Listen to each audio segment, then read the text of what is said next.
क्रिया को आगे बढ़ाते हैं।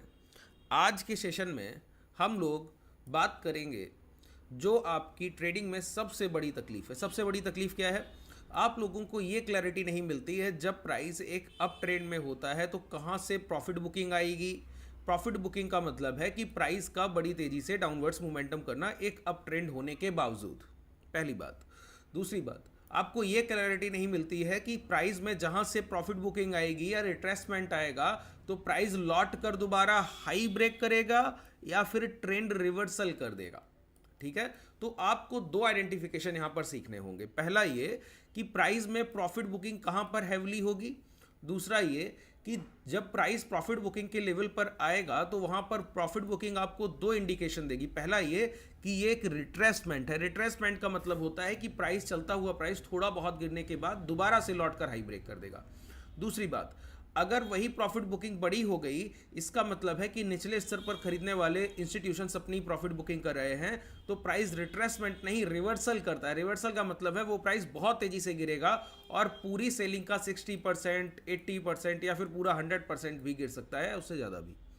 तो ये क्या है? ये रिवर्सल है। रिट्रेसमेंट क्या है कि ऊपर से थोड़ी बहुत गिरावट हो गई, प्राइस दोबारा जाकर हाई ब्रेक कर रहा है। तो रिट्रेसमेंट और रिवर्सल को आइडेंटिफाई करना और टॉप पर आप वो पुल बैक जो आने वाला है उसको आप पहचान ले कि यहाँ पर मेरा ट्रेड बनेगा, वो बहुत ज़रूरी है।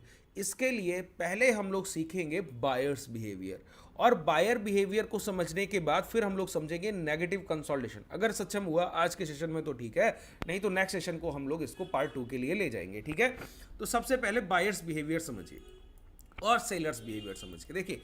एक तरफ मैं बायर्स को रखता हूं, एक तरफ मैं सेलर्स को रखता हूं। अब देखिएगा दोनों के डिफरेंसेस कि उनका व्यवहार कैसा है ये तो आप बता देंगे। बस मैं आपसे दो क्वेश्चंस करूंगा, ध्यान से सुनिए। मैं आपसे पूछता हूं कि अभी आपको हीरो मोटो में पोजीशंस बनानी है। हीरो मोटो का शेयर है, उसमें आपको पोजीशंस बनानी है। ठीक है, खरीदारी करनी है। मैंने आपसे बोला और मैंने अपने कम्युनिटी के सभी ट्रेडर्स से बोला कि आपको हीरो मोटो में पोजीशंस बनानी है, हीरो मोटो का प्राइस अच्छा है। ठीक है, जब मैंने कहा कि हीरो मोटो में बाइंग अपॉर्चुनिटी बन रही है तो आपने देखा, आप जैसे और कम्युनिटी ट्रेडर्स ने देखा कि हाँ हीरो मोटो की खरीदारी अब करनी चाहिए। तो हीरो मोटो की खरीदारी के लिए क्या चाहिए? मनी, पैसा चाहिए ना। तो पैसा किसी के पास आज है, किसी ने कल तक अरेंजमेंट किया, किसी के पास सेविंग अकाउंट्स में पड़ा था वो ट्रांसफ़र करेगा, किसी ने कहीं दे रखा है वहाँ से लेकर आएगा, किसी के पास कुछ शेयर्स रखे हैं उसको प्रॉफिट बुकिंग कर कर तब अपने पोजीशन को शिफ्ट करेगा। तो ये सारा पैसा, ये सारा जो जितना मैंने आपको प्रोसेस बताया, कोई कहीं से लेकर आया, किसी ने कल तक अरेंजमेंट किया, किसी के पास आज ही था, किसी ने आज प्रॉफिट बुकिंग किया, T+2 में उसके एडजस्टमेंट होंगे, उसके बाद वो खरीद पाएगा। तो हीरो मोटो में सभी ट्रेडर्स अपनी पोजीशन बना पाएंगे, वो समय लगेगा। एक साथ पॉसिबल नहीं है कि आपने अभी खरीदा और सभी लोगों ने आज ही एक साथ खरीद लिया मेरे अपडेट के बाद ही, नहीं हो सकता है। कुछ लोग अभी खरीद पाएंगे, कुछ लोग थोड़े समय के बाद, कुछ लोग कल तक और कुछ लोग एक दिन बाद। और तो 1 से 2-3 ट्रेडिंग सेशन का समय लगेगा, तब हीरो मोटो में अच्छी खासी कम्युनिटी ट्रेडर्स की पोजीशंस बन जाएंगी। बात क्लियर हुई? इसका मतलब है खरीदारी में समय लगता है। क्यों?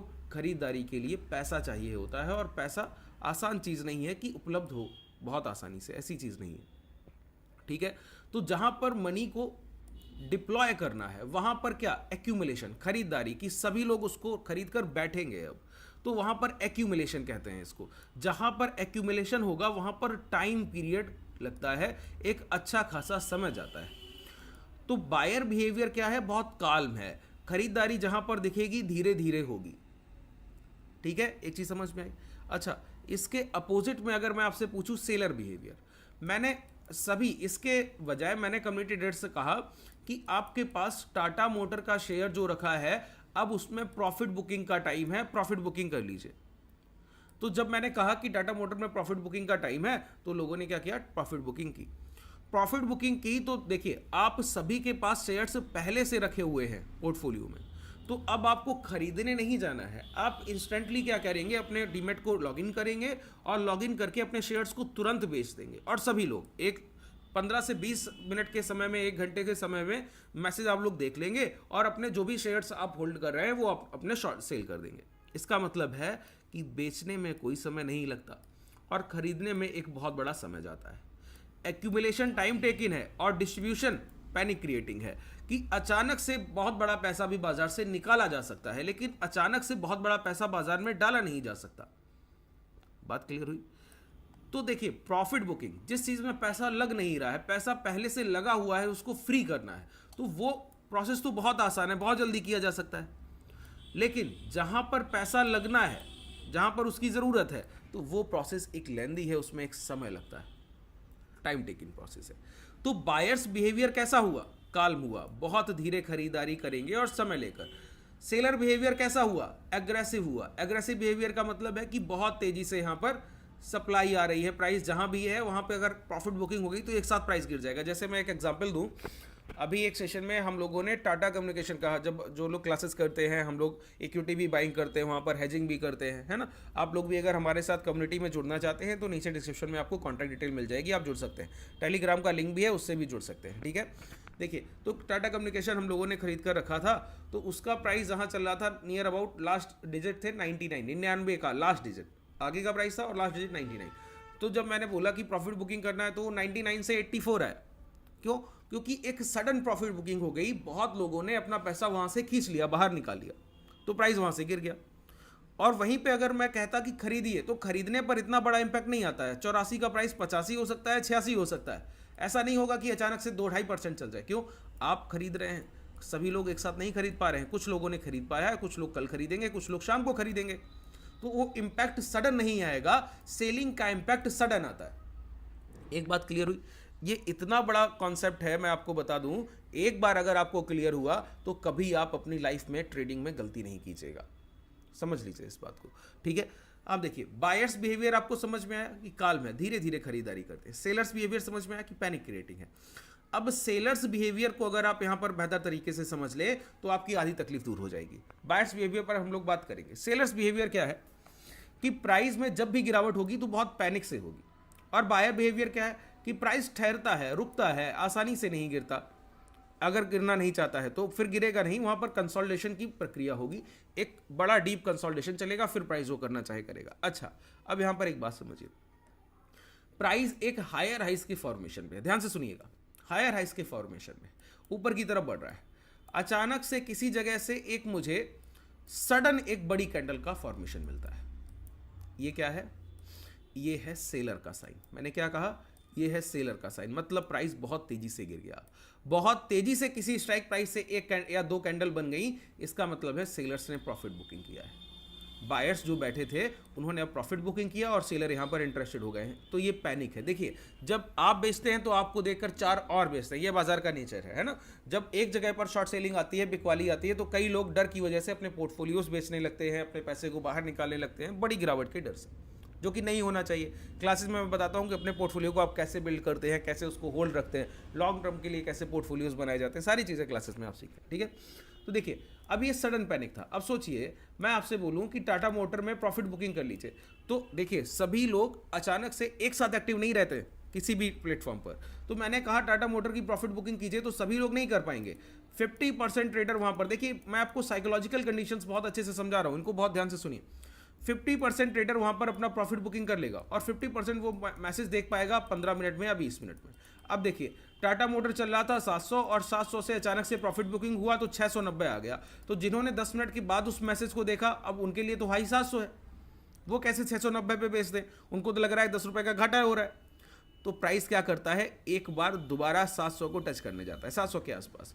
अब वो सेलर्स जिन्होंने पिछली बार नहीं बेच पाया, वो दोबारा अपनी प्रॉफिट बुकिंग करेंगे और प्राइस दोबारा वहां से गिर जाएगा। बात क्लियर हुआ? ये इंस्टीट्यूशन साइन मैं बता रहा हूं, इंस्टीट्यूशन अपनी प्रॉफिट बुकिंग ऐसे ही करते हैं। पहले एक सडन आपको झटका देंगे, बहुत तेजी से प्राइस को गिराएंगे, फिर धीरे धीरे प्राइस को ऊपर ले जाएंगे। इससे क्या होगा, जो प्रीवियस बायर्स थे, जो ट्रेंड पॉजिटिव था, तो ये बायर सोचते हैं कि मुझे यहां पर एक खरीदने का मौका मिला है। नहीं, एग्रेसिव सेलिंग में कभी एक बाइंग की अपॉर्चुनिटी नहीं देखते हैं, ध्यान रखिए। एग्रेसिव सेलिंग में कभी बाइंग अपॉर्चुनिटी नहीं देखते। तो ये बायर्स सोच रहे थे कि यहां पर खरीदारी का मौका मिल गया है, खरीद लेते हैं। तो उन्होंने तो अपने हायर लेवल पर एक बड़ी क्वांटिटी को एग्जिट कर दिया है, इंस्टीट्यूशन बायर्स ने, जिन्होंने निचले स्तर पर कहीं खरीदा था। अब ये सडन बिहेवियर है, ये सेलर्स बिहेवियर है, प्राइस अचानक से गिरा है और अब धीरे धीरे ऊपर जा रहा है। मतलब उन्होंने हायर लेवल पर बेचा और लोअर लेवल पर बायर्स को इंटरेस्टेड कर दिया कि अचानक से आपको बड़ा डिप मिला, आपको लग रहा है बाई ऑन डिप, आपने बाई ऑन डिप किया तो प्राइस धीरे धीरे धीरे धीरे ऊपर जाएगा और जैसे ही दोबारा उस हाई के पास पहुंचेगा वो अपनी दूसरी बड़ी क्वांटिटी दोबारा से बेच देंगे उसी प्राइस पर, और दोबारा से सडन पैनिक दिखेगा। तो प्राइस में कभी हायर हाइज के फॉर्मेशन बन रहे हो और अचानक से एक सिंगल डिप मिले और प्राइस धीरे से ऊपर बढ़े और दोबारा एक बड़ा डिप दे दे, तो इसी को हम लोग टेक्निकल में आइडेंटिफाई करके कह देते हैं एम फॉर्मेशन। ये एम फॉर्मेशन नहीं है, ये सेलिंग का फॉर्मेशन है कि यहां पर प्राइस को गिराने के लिए एक प्रक्रिया की जा रही है जिसमें इंस्टीट्यूशन बहुत तेजी से बिकवाली कर रहे हैं। बात क्लियर हो? इसी को थोड़ा आगे ले जाते हैं, इसी प्रोसेस को थोड़ा सा और आगे बढ़ाते हैं। तो ये सेलिंग बिहेवियर है। यहां पर हमको शॉर्ट सेलिंग करनी चाहिए कब? ये लो ब्रेक होने के बाद, स्विंग लो ब्रेक होने के बाद, या हाई पर अगर आप 8 एक्सपोनेंशियल हाई का यूज कर लें तो वहां पर शॉर्ट सेलिंग आप बहुत आसानी से कैच कर लेंगे। वो आप जब क्लासेस में आएंगे तो मैं आपको बताऊंगा टॉप पर 8 एक्सपोनेंशियल हाई से आप अपनी शॉर्ट सेलिंग को कैसे कैच करते हैं। ठीक है, अभी इतना समय यहां पर नहीं रहता है कि मैं 3 या 4 घंटे का समय देकर आपको पूरा एक प्रोसेस समझा पाऊँ। ठीक है, तो सेलर से आप यहां पर परिचित हुए कि सेलर का बिहेवियर ये है। अच्छा, कभी कभी क्या होगा कि प्राइस हायर हाइस के फॉर्मेशन पर होगा और आपको समझ में आएगा कि सेलर्स एग्रेसिव हैं, लेकिन वो सेलर्स एग्रेसिव होंगे नहीं। क्यों? उसके पहले बायर्स आ चुके होंगे। समझिए, एक प्राइस 100 से चला, 103 पहुंचा, 103 से 102 आया, फिर 106 पहुंचा, फिर 106 से 105 आया, फिर 108 पहुंचा। तो ये क्या है? हायर हाइस का फॉर्मेशन है। हर बार ये प्राइस एक नया हाई लगा रहा है। ठीक है, नया हाई लगाने के बाद क्या हुआ? 100 रुपए पर जिन बायर्स ने बाइंग की थी उनके जितना उनका इंपैक्ट था उससे प्राइस 110 तक पहुंच चुका है। अब 110 पर क्या हो रहा है? प्रॉफिट बुकिंग नहीं हुआ। प्रॉफिट बुकिंग का मतलब एक सडन पैनिक देखने को नहीं मिला। प्राइस ने क्या किया? यहां पर एक कंसोलिडेशन कर दिया। प्राइस ने क्या किया? अभी ये सारी चीजें आपको प्रैक्टिकल में चार्ट्स में समझा दूंगा, आसानी से पहले समझ लीजिए कॉन्सेप्ट को, फिर हम लोग आगे बढ़ेंगे। प्राइस ने क्या किया? कंसोलिडेशन कर दिया। कंसोलिडेशन मतलब बायर बिहेवियर। ये क्या है? खरीदारी का प्रोसेस है कि यहां पर बाइंग हो रही है। अच्छा, अगर आपको कहीं टॉप पर भी एक डीप कंसोलिडेशन देखने को मिल जाए और फिर वो प्राइस अपने लो ब्रेक कर दे तो समझ लीजिएगा यहां पर बायर बिहेवियर ज्यादा महत्वपूर्ण है सेलर बिहेवियर से। प्राइस यहां पर गिरेगा लेकिन थोड़ा बहुत। अगर कहीं पर डीप कंसोलिडेशन हाई पर हो गया, इसका मतलब है कि ये अच्छे खरीदार हैं, इन्होंने काफी समय तक रुक कर यहां बाइंग की है। अब सोचिए, आप अगर इंस्टीट्यूशनल बायर हैं और आप कहीं पर प्राइस में बाइंग कर रहे हैं और वहां पर सेलर अचानक एग्रेसिव हो गया, तो आप क्या करेंगे? आप अभी पैसा धीरे धीरे लगा रहे थे, आपके पास पैसा तो है क्योंकि आप इंस्टीट्यूशनल बायर हैं, तो आप लोअर लेवल पर फिर कहीं खरीदारी करके प्राइस को दोबारा अपनी रेंज में ले आएंगे। तो जहां पर एक कंसोलिडेशन हो जाता है वहां पर कोई बड़ी प्रॉफिट बुकिंग नहीं होती, और जहां पर हाई पर कंसोलिडेशन नहीं होगा वहां पर बड़ी प्रॉफिट बुकिंग हो जाएगी। तो यहीं से आपको समझ में आएगा कि जहां पर हायर हाइस के फॉर्मेशन के बाद हाई पर एक कंसोलिडेशन चल रहा है तो वहां पर प्राइस रिवर्सल नहीं होगा, रिट्रेसमेंट हो सकता है। अब ध्यान से सुनिए, अब मैंने एक एक पॉइंट को जोड़ दिया। देखिए, जहां पर हायर हाइस के फॉर्मेशन के बाद, एक लाइन में बोल रहा हूं, बहुत ध्यान से समझ लीजिए, जहां पर हायर हाइस के फॉर्मेशन के बाद प्राइस हाई पर कंसोलिडेशन कर दे और फिर लो ब्रेक करे तो यहां रिट्रेसमेंट हो सकता है, रिवर्सल की पॉसिबिलिटी ना के बराबर। प्राइस थोड़ा बहुत नीचे आ सकता है लो ब्रेक करने पर, लेकिन लौट कर दोबारा वो हाई की तरफ जाएगा ही जाएगा, ये तय है। इसी तरीके से कोई प्राइस हायर हाइस के फॉर्मेशन पर है और अचानक से एक बिग रेड कैंडल बनाता है, ठीक है, अचानक से एक बिग रेड कैंडल बनाता है, इसका मतलब है कि यहां पर अब संभावना है कि ये रिवर्सल हो जाए रिट्रेसमेंट की जगह। संभावना है, पॉसिबिलिटी, पूरी तरीके से क्लियर नहीं है। पूरी तरीके से क्लैरिटी के लिए हमको 3-4 और यहां पर क्लैरिफिकेशन चाहिए होंगे, वैलिडेशन चाहिए होंगे, वो धीरे धीरे करके आप सीख जाएंगे। ठीक है, तो देखिए, अब इसको हम लोग एक एग्जाम्पल से समझ लेते हैं, एक उदाहरण लेते हैं, उससे हम लोग यहां पर इसको समझने की कोशिश करते हैं। जैसे देखिए, अच्छा, कंसोलिडेशन में एक चीज और समझिए, कंसोलिडेशन 2 तरीके से होता है। एक ये कंसोलिडेशन है, ठीक है, एक कंसोलिडेशन ऐसे भी है कि प्राइस धीरे धीरे गिर रहा है, धीरे धीरे नीचे आ रहा है, लेकिन बहुत तेजी से नहीं आ पा रहा है, तो ये भी एक कंसोलिडेशन है। अच्छा, एक कंसोलिडेशन नहीं है, क्या नहीं है? ये कंसोलिडेशन नहीं है, ये कंसोलिडेशन नहीं, ये स्ट्रेच है, ये खिंचाव होता है प्राइस में। जब प्राइस बहुत तेजी से हायर हाइस के फॉर्मेशन कर रहा हो फिर वो ऐसे हो जाए तो ये स्ट्रेच बोलते हैं। इसको क्या बोलते हैं? स्ट्रेच के बाद प्राइस तेज भी हो सकता है और वहां से एक डीप रेड कैंडल बनाकर बहुत तेजी से गिर भी सकता है, तो ये कंसोलिडेशन नहीं।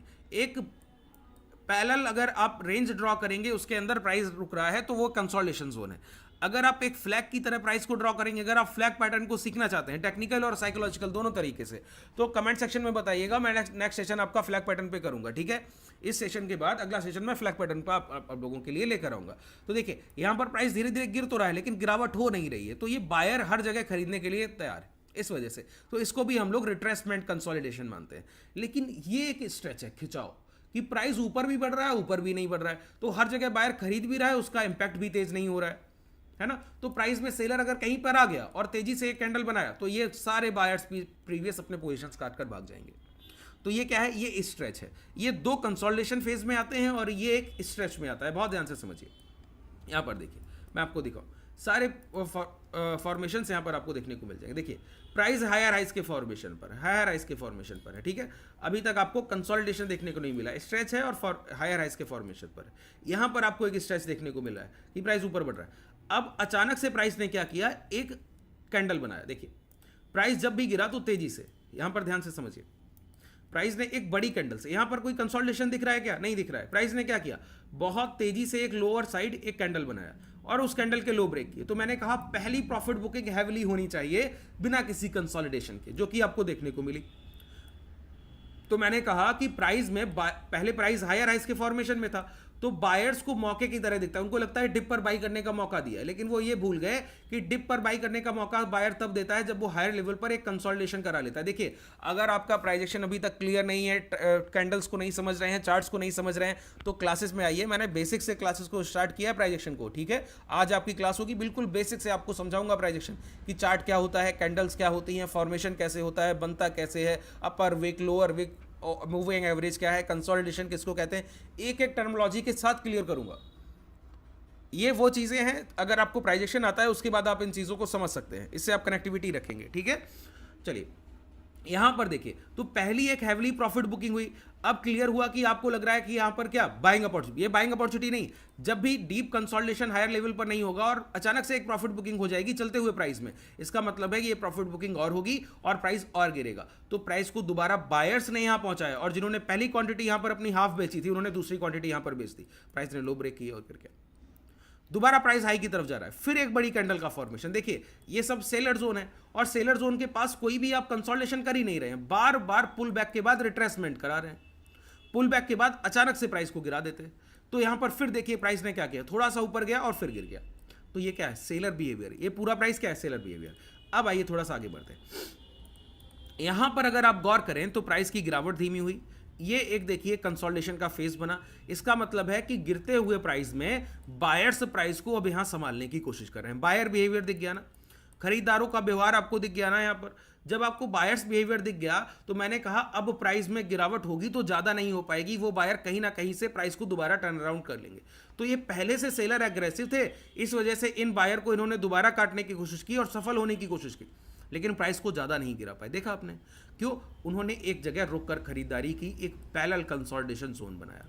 उस पैरेलल कंसोलिडेशन जोन के अंदर प्राइस दोबारा आया तो समझ लीजिए अब प्राइस दोबारा मोमेंटम के लिए तैयार है। जब प्राइस दोबारा मोमेंटम के लिए तैयार है तो आपके सामने ये मोमेंटम होता है। अब देखिए ये हाई के पास दोबारा कंसोलिडेशन हुआ, कंसोलिडेशन कैसा है, पैरेलल कंसोलिडेशन है। इसका मतलब है प्राइस में अगर गिरावट आई तो हम शॉर्ट सेलिंग नहीं देखेंगे, यहां पर हम लोग लॉन्ग करने की पोजीशंस को ही एग्जीक्यूट करेंगे। प्राइस ने फिर हाई ब्रेक किए, फिर मोमेंटम दिया, अब फिर कंसोलिडेशन चल रहा है। अब अगर लो ब्रेक होंगे तो अभी हम शॉर्ट सेलिंग के लिए नहीं देखेंगे, अभी प्राइस ऊपर जाकर अगर हाई ब्रेक कर दे तो लॉन्ग करने के लिए जरूर देखेंगे। ये होता है प्राइस को एक सिंप्लिसिटी के साथ समझना। मैंने सिर्फ आपको बायर और सेलर के बिहेवियर से परिचित करा दिया, बाकी चीजें आपने अपने मन से सारी चीजों को समझने की कोशिश कर ली है। अब आप किसी भी चार्ट को देखेंगे आपको बायर और सेलर बिहेवियर देखना चाहिए। देखिए एक मार्केट कंडीशन पर अपना पकड़ बना लीजिए, अगर बायर सेलर बिहेवियर को आपने बेहतर तरीके से समझ लिया तो मैं आपको बता सकता हूं कि यह आपका लाइफ चेंजिंग मोमेंटम है।